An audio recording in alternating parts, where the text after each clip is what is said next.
Bonjour à toutes. Aujourd'hui, je vais vous lire une méditation du pasteur Corinne intitulée « Il ramènera le cœur des enfants ». Malachie 4, verset 6. Il ramènera le cœur des enfants. La perte d'un enfant est quelque chose de terrible à vivre. Certains enfants sont partis du concours familial pour n'en faire qu'à leur tête, se mettant parfois assis dans des situations dangereuses. D'autres se sont vus arracher leurs enfants pour diverses raisons. Guerre, divorce, maladie. Je ne parlerai pas de ceux qui ont vu leurs enfants partir dans l'autre monde. Pour cela, je suis sans mots, bien que j'éprouve une profonde compassion. La perte d'un enfant est un déchirement, une blessure profonde. C'est comme un cri qui s'élève du plus profond de nos entrailles. Cela fait mal. Ce cri, Dieu l'entend, Dieu le comprend. Pourquoi je crois cela? Je suis convaincue que le cœur de Dieu souffre avec une telle force quand il voit un être qu'il a créé se perdre. Un être à qui il a donné la vie et avec qui il désire vivre une profonde relation de tendresse et d'amour.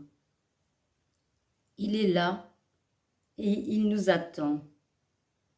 Oh oui, Dieu est un père et une mère aimants, patients.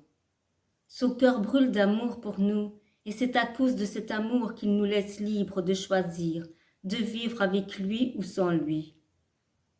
L'histoire de l'enfant prodigue nous parle d'un père et de son enfant. Cet enfant a quitté la maison pour aller vivre sa vie et dilapider son héritage. J'imagine ce père souffrant de l'absence de son enfant, qui chaque jour, son cœur brûlant d'amour, regarde au loin en espérant voir enfin revenir son fils. Vous imaginez? Chaque jour le père se lève et scrute l'horizon. Il attend, il attend. Cette histoire nous raconte aussi que le fils rentre en lui-même et se rappelle de la maison de son père. Il se lève et retourne chez lui.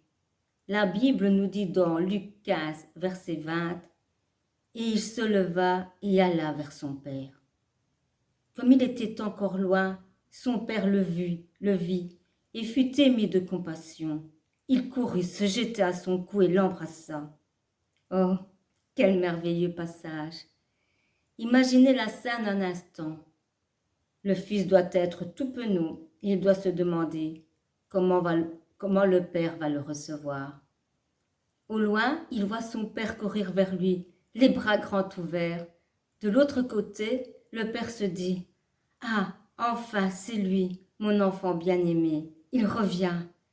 Son cœur doit bondir de joie et il court à la rencontre de son fils, ne désirant qu'une chose, c'est de pouvoir le serrer dans ses bras, le prendre tout contre son cœur et prendre grand soin de lui. La suite de l'histoire d'ailleurs, et je vous invite à la lire, montre combien le père a pris soin de son fils tant aimé. Vous savez, plusieurs enfants ne sont jamais revenus à la maison, car dans leur cœur, ils avaient des convictions, celles d'être rejetés, celles que des reproches leur seraient faits sans arrêt. Peut-être même qu'ils prendraient une raclée. Vous entendrez certains vous dire « Si je rentre, je me fais tuer ». Des vies ont été ainsi piétinées et une plaie béante reste dans leur cœur. Ils sont brisés. Si je vous partage ces lignes, c'est pour plusieurs raisons. D'une part, je voudrais parler à ceux ou celles qui ont vécu la perte d'un enfant et pour qui une souffrance profonde reste là dans leur cœur. Souffrance souvent empreinte aussi de culpabilité. Ils scrutent l'horizon, ils sont dans l'attente. Ne désespère pas, mon ami, mon amie, qui crie à Dieu ta souffrance et attends-toi à lui. Prie pour ton enfant et crois qu'un jour, tu le verras rentrer à la maison. Tu pourras enfin serrer ton fils ou ta fille dans tes bras et l'embrasser. Je pense aussi à tous ces enfants qui n'osent plus rentrer chez eux et qui pensent « Oh, la porte va rester fermée. J'ai fait plein de bêtises. Ils ne vont plus m'aimer. Plus rien ne sera comme avant. Je suis allée trop loin. S'il te plaît, ne reste pas sur cette pensée. Ne laisse pas l'ennemi démolir ton cœur, ta vie et ton futur. Va, je voudrais dire également la même chose aux enfants de Dieu.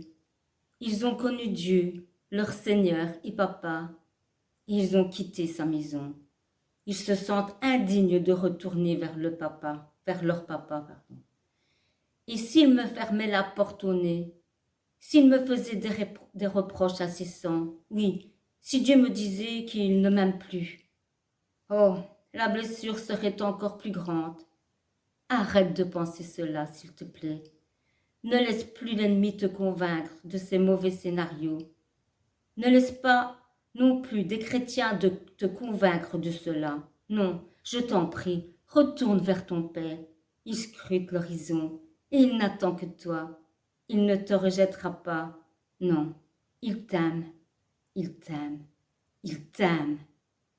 Pasteur Corinne, soyez bénie.